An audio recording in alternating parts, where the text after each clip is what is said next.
미국은 추락하고 한국은 날아올랐다. 세계가 경악한 2026년의 대역전 드라마. 1년 만에 세상이 뒤집혔다. 여러분, 잠깐 눈을 감고 이 장면을 상상해 보십시오. 2024년 겨울, 대한민국 국회 앞, 대한민국 헌법재판소 앞. 영하의 날씨에도 수십만 명의 시민들이 응원봉을 들고 광장에 섰습니다. 누가 시킨 것도 아니었습니다.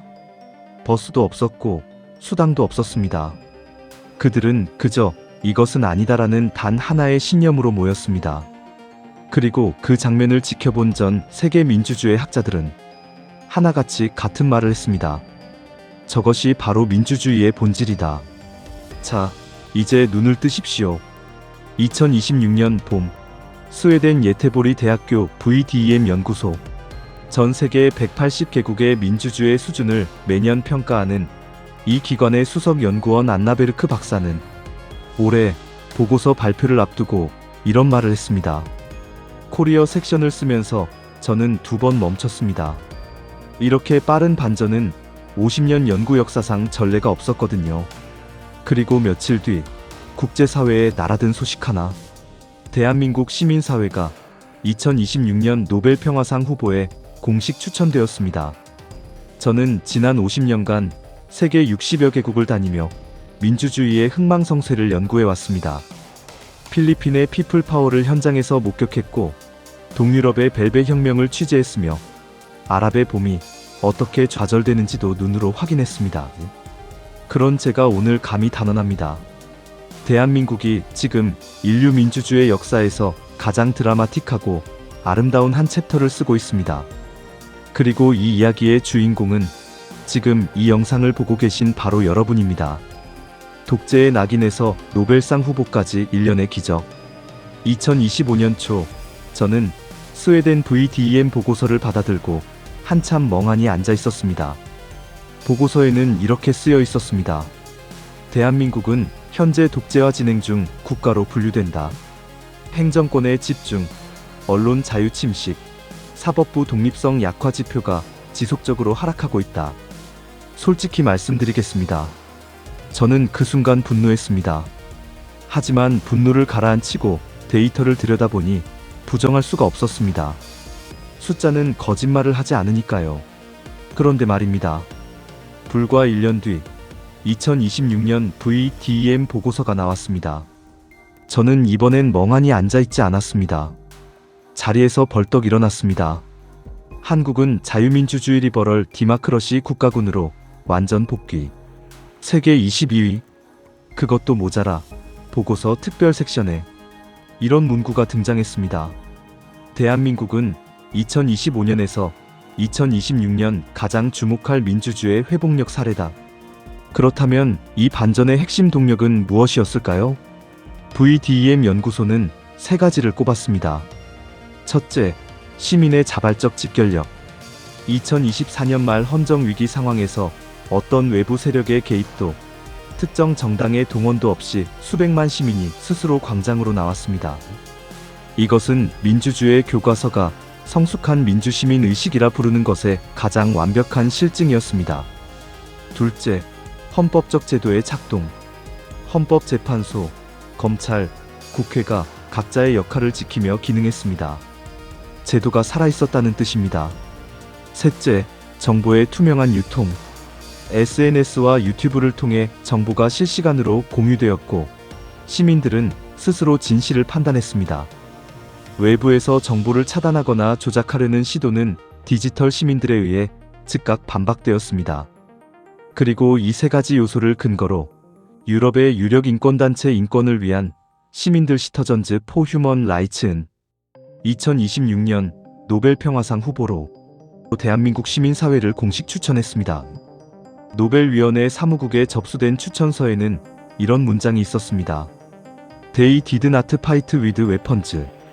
They fought with candles, smartphones, and the belief that the Constitution belongs to the people. 그들은 무기로 싸우지 않았습니다. 그들은 응원봉과 스마트폰, 그리고 헌법은 국민의 것이라는 믿음으로 싸웠습니다. 여러분, 이 문장을 읽는 제 눈가가 촉촉해졌음을 고백합니다. 세계 민주주의 지수 탑10. 그들은 왜 강한가? 자, 이제 잠시 시야를 넓혀봅시다. 한국의 반전을 제대로 이해하려면 세계 민주주의의 지형도를 먼저 읽어야 합니다. 스웨덴 VDEM의 2026년 보고서를 기준으로 세계 민주주의 지수 상위 10개국을 함께 살펴보겠습니다. 그리고 그 이유를 들으시면 한국의 미래가 보입니다. 1위, 덴마크, 신뢰라는 이름의 민주주의. 덴마크 사람들에게 정치인을 믿으십니까? 라고 물으면 놀랍게도 60% 이상이 예라고 답합니다. 한국은? 솔직히 말씀드리기 민망한 수치입니다. 그런데 이 신뢰가 하루아침에 생긴 게 아닙니다. 덴마크는 1849년 최초의 민주헌법 제정 이후 단 한 번도 민주주의를 후퇴시키지 않았습니다. 177년의 축적입니다. 정치인이 거짓말을 하면 언론이 즉각 검증하고 시민이 선거로 심판합니다. 이 사이클이 177년 동안 반복되며 신뢰가 쌓인 겁니다. 그 신뢰의 결과물이 무엇인지 아십니까? 세계 최고 수준의 복지, 가장 낮은 부패 지수, 그리고 세계에서 가장 행복한 국민입니다. 민주주의는 제도가 아닙니다. 신뢰의 문화입니다. 2위, 노르웨이, 석유보다 귀한 언론의 자유. 노르웨이는 세계 최대 국부 펀드를 보유한 나라입니다. 북해의 석유가 그 원천이죠. 하지만 노르웨이 민주주의의 진짜 자원은 석유가 아닙니다. 완벽한 언론의 자유입니다. 노르웨이에서는 총리도 기자의 날카로운 질문 앞에 식은땀을 흘립니다. 방송국에 압력을 넣으면 다음날 그 사실이 일면 머리 기사가 됩니다. 언론이 살아있으면 민주주의가 삽니다. 이것은 50년 연구의 가장 단순하고 확실한 결론입니다. 3위 핀란드. 교육이 곧 민주주의다. 핀란드 초등학교에서는 미디어 리터러시를 정규 과목으로 가르칩니다. 가짜뉴스를 가려내는 방법, 통계를 비판적으로 읽는 법, 다른 의견을 가진 사람과 토론하는 법을 초등학교 1학년부터 배웁니다. 그 결과 핀란드는 전 세계에서 가짜뉴스에 가장 강한 나라가 되었습니다. 민주주의는 투표소에서 완성되지 않습니다. 교실에서 시작됩니다. 4위, 스웨덴. 5위, 아이슬란드. 스웨덴은 세계 최초로 정부 문서를 모두 공개한 나라입니다. 1766년의 일입니다. 미국 독립선언보다 10년 앞섭니다. 투명성의 역사가 260년입니다. 아이슬란드는 인구 37만 명의 작은 섬나라지만 2008년 금융위기 때 은행가들을 실제로 감옥에 보낸 유일한 나라입니다. 법 앞에 만인이 평등하다는 원칙을 진짜로 실천했습니다. 6위, 뉴질랜드. 저신다 아던이 보여준 것. 뉴질랜드의 전 총리 저신다 아던은 2019년 크라이스트 처치 테러 직후 이슬람 복장을 하고 희생자 가족을 안았습니다. 그리고 단 2주 만에 총기 규제법을 통과시켰습니다. 공감하는 리더십, 신속한 결단, 그리고 다양성의 존중. 이 세 가지가 뉴질랜드 민주주의의 DNA입니다. 7위, 코스타리카. 군대 없는 나라의 평화. 중남미의 작은 나라 코스타리카는 1948년 군대를 헌법으로 폐지했습니다. 군사비를 교육과 의료에 투자했고 그 결과 중남미에서 유일하게 안정된 민주주의를 78년째 유지하고 있습니다. 방어력 없이 어떻게 안전하냐고요? 코스타리카의 답은 이렇습니다. 우리의 방어막은 교육받은 시민과 건강한 민주주의 제도입니다. 8위, 우루과이. 남미의 스칸디나비아. 우루과이는 남미 최초로 대마초를 합법화하고 동성 결혼을 인정했으며 낙태를 비범죄화했습니다. 파격적 정책처럼 들리지만 이 모든 것이 사회적 합의와 의회 토론을 통해 이루어졌습니다. 다름을 인정하는 것, 그것이 성숙한 민주주의의 증거입니다. 9위, 스위스. 직접 민주주의의 나라. 스위스 시민들은 1년에 평균 4번 국민투표를 합니다. 국방 예산도, 이민정책도, 심지어 공무원 월급도 시민이 직접 결정합니다. 귀찮지 않냐고요? 스위스 사람들은 이렇게 말합니다. 민주주의는 권리이자 의무입니다. 귀찮은 게 아니라 영광입니다. 10위, 캐나다. 다양성이 강점인 나라. 캐나다는 이민자 비율이 OECD 최고 수준이지만 사회 통합도 역시 최상위권입니다. 다름을 위협으로 보지 않고 자원으로 보기 때문입니다. 그리고 이제 대망의 22위, 대한민국입니다. 22위의 기적, 한국이 증명한 것. 저는 이 탑10 나라들을 모두 직접 경험했습니다. 그 나라 시민들과 밥을 먹고 술을 마시고 정치 이야기를 나눴습니다. 그들에게 공통적으로 발견되는 것이 있었습니다. 자신의 나라에 대한 조용하고 깊은 자부심이었습니다. 덴마크 사람은 자랑하지 않습니다. 그냥 삽니다. 잘, 당연하다는 듯이. 핀란드 사람은 민주주의를 구호로 외치지 않습니다. 그냥 실천합니다. 매일매일. 그렇다면 한국은? 저는 감히 말씀드립니다. 한국인은 자신이 얼마나 대단한 일을 해냈는지 아직 실감하지 못하고 있습니다. 생각해 보십시오. 1945년 우리는 식민지에서 해방되었습니다. 그리고 5년 뒤 전쟁이 났습니다. 나라가 두 동강 났고 서울은 3번 주인이 바뀌었습니다. 전쟁이 끝났을 때 1인당 국민소득은 67달러였습니다. 당시 아프리카의 가나보다 낮았습니다. 그로부터 불과 70년, 우리는 세계 10위권 경제대국이 되었습니다. 반도체는 세계 1위입니다. 조선은 세계 1위입니다. 방산 수출은 세계 8위입니다. 국방력은 세계 5위입니다. 그리고 올해 방한 외국인은 3천만 명을 향하고 있습니다. 역사상 이런 나라가 있었습니까? 없었습니다. 대한민국은 인류 역사상 유일무이한 존재입니다. 그리고 여기에 민주주의의 반전까지 더해졌습니다. 2024년의 헌정 위기를 기억하십니까? 전 세계 언론이 한국을 걱정했습니다. 일부 전문가들은 한국 민주주의의 종말을 이야기했습니다. 하지만 그 다음에 무슨 일이 일어났습니까? 시민들이 일어났습니다. 추운 겨울, 손발이 꽁꽁 어는 날씨에 어르신들도 나왔고 대학생들도 나왔고 아이를 안고 나온 젊은 부모들도 있었습니다. 그들이 든 것은 총이 아니었습니다. 응원봉이었습니다. 그들이 외친 것은 혁명 구호가 아니었습니다. 헌법이었습니다. 그리고 제도는 작동했습니다. 헌법재판소는 제 역할을 했습니다. 국회는 기능했습니다. 법원은 독립성을 지켰습니다. 이것이 바로 VDM이 전례 없는 민주주의의 회복력이라고 극찬한 이유입니다. 그리고 바로 그 시민들이 지금 노벨 평화상 후보에 올라 있습니다. 노벨위원회는 매년 2월 1일까지 추천서를 접수합니다. 올해 대한민국 시민사회를 추천한 단체는 유럽의 민주주의 연구소, 국제엠네스티 일부 지부, 그리고 여러 해외 대학 교수들이었습니다. 그들의 추천 이유는 한 문장으로 요약됩니다. 민주주의가 내부에서 무너질 때 무기 없이 민주주의를 구해낸 시민들. 미국의 추락, 민주주의는 공짜가 아니다. 자, 이제 불편한 이야기를 해야 할 차례입니다. 미국입니다. 2026년 VDM 보고서에서 미국의 순위는 51위입니다. 믿어지십니까? 민주주의의 본가, 자유세계의 수호자를 자처해온 나라가 51위입니다. 한국보다 무려 29계단 아래입니다. 무슨 일이 있었던 걸까요?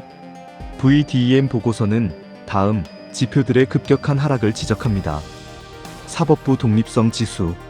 행정부가 사법 판결에 공개적으로 불복하고 판사를 압박하는 언동이 반복되었습니다. 언론 자유 지수. 특정 언론사를 적으로 규정하고 기자들의 취재를 방해하는 사례가 급증했습니다. 선거 신뢰 지수. 선거 결과에 대한 근거 없는 불복이 반복되면서 미국인 중 자국 선거를 신뢰한다는 비율이 역대 최저를 기록했습니다. 제도적 견제 지수. 의회, 언론, 시민단체 등 민주주의의 견제 장치들이 행정 권력의 압박에 노출되었습니다. 저는 10년 전 워싱턴 DC의 한 세미나에서 로버트 달레의 제자인 미국인 교수에게 이런 말을 들었습니다. 미국인들은 민주주의가 공기나 물 같은 거라고 생각해요. 당연히 있는 것. 그래서 지키려고 노력하지 않죠. 그 말이 지금 이렇게 현실이 될 줄은 몰랐습니다. 민주주의는 공기가 아닙니다. 정원입니다. 가꾸지 않으면 잡초가 자랍니다. 미국은 지금 그 대가를 치르고 있습니다. 그리고 역설적이게도 그 잡초를 뽑는 방법을 전 세계에 보여준 나라가 대한민국입니다. BTS가 광화문에서 노래할 수 있는 이유. 2026년 봄, BTS가 광화문 광장에서 공연을 했습니다. 26만 명이 모였습니다. 내국인만이 아니었습니다. 미국, 일본, 브라질, 프랑스, 인도네시아에서 온 팬들이 한국어로 떼창을 불렀습니다. 그 장면을 저는 무대 옆에서 지켜봤습니다. 그리고 생각했습니다. 이 아이들이 왜 이 광장에 서 있을 수 있는지 알고 있을까? 광화문 광장은 단순한 공연장이 아닙니다. 1960년 4.19 혁명의 함성이 울려 퍼진 곳입니다. 1987년 6월 항쟁의 뜨거운 열기가 흘렀던 곳입니다. 2016년, 2024년 촛불 시민들이 민주주의를 지켜낸 곳입니다. 그 역사의 땅 위에서 BTS가 노래합니다. Love Yourself, Speak Yourself, We Are Bulletproof. 이 가사들이 단순한 팝송 가사가 아닙니다. 이것은 민주주의의 언어입니다. 개인의 존엄, 표현의 자유, 두려움 없이 자신을 드러낼 권리. 이것이 바로 민주주의가 보장하는 가치들입니다. K-팝이 왜 세계를 정복했을까요? 많은 전문가들이 퍼포먼스, 마케팅, SNS 전략을 이야기합니다. 맞는 말입니다. 하지만 저는 한 가지를 더 추가하고 싶습니다. K-팝은 자유의 공기를 마시며 자란 예술입니다. 1980년대 군사독재 시절의 한국 가요를 들어보신 적 있으십니까? 정부가 검열했습니다. 금지곡이 넘쳐났습니다. 예술가들은 자신의 언어를 마음껏 쓸 수 없었습니다. 그 검열이 사라지고 표현의 자유가 꽃피운 땅에서 BTS가 나왔습니다. 블랙핑크가 나왔습니다. 봉준호 감독이 나왔습니다.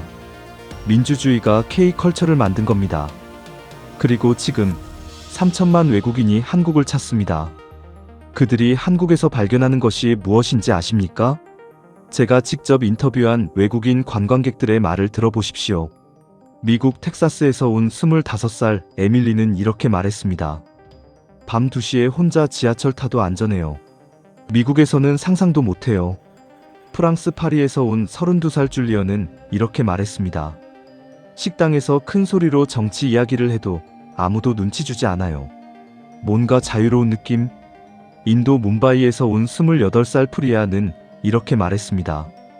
여기선 여자가 혼자 여행해도 아무도 이상하게 안 봐요. 이게 진짜 선진국이에요. 이것이 민주주의의 실체입니다. 거창한 구호가 아니라 밤 2시에 혼자 지하철을 탈 수 있는 것, 큰 소리로 정치 이야기를 할 수 있는 것, 여자 혼자 안전하게 여행할 수 있는 것. 이 일상이 바로 민주주의입니다. 한국인이라는 축복.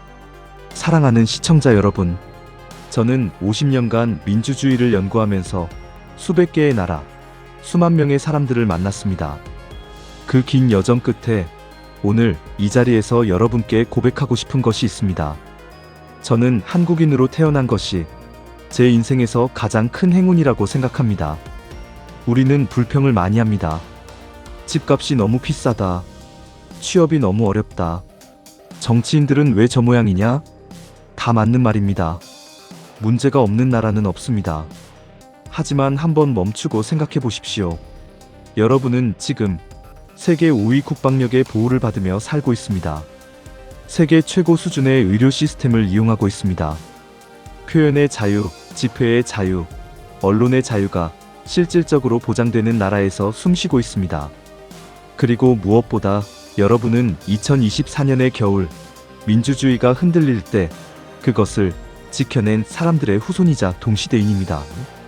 그 사람들이 지금 노벨 평화상 후보에 올라 있습니다.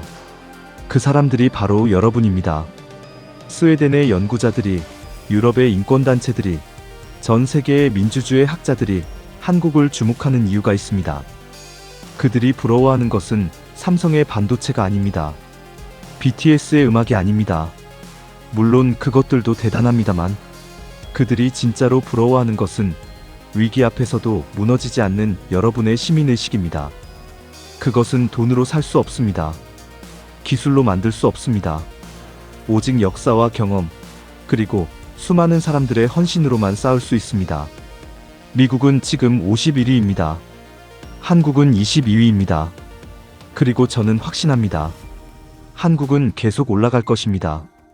왜냐하면 바로 여러분이 있기 때문입니다. 촛불을 든 시민이 있는 한, 헌법을 외친 목소리가 있는 한, 그리고 이 영상을 끝까지 보며 자신의 나라를 이해하려는 여러분이 있는 한, 대한민국의 민주주의는 멈추지 않습니다. 오늘 창문을 열고 바깥을 한번 바라봐 주십시오. 저 거리를, 저 사람들을, 저 자유로운 공기를. 그것이 여러분이 지켜낸 것입니다. 그것이 여러분이 누릴 자격이 있는 것입니다. 한국인이라서 정말 감사합니다. 민주주의는 완성형이 아닙니다. 진행형입니다. 그리고 그 진행을 멈추지 않는 나라, 그것이 바로 대한민국입니다.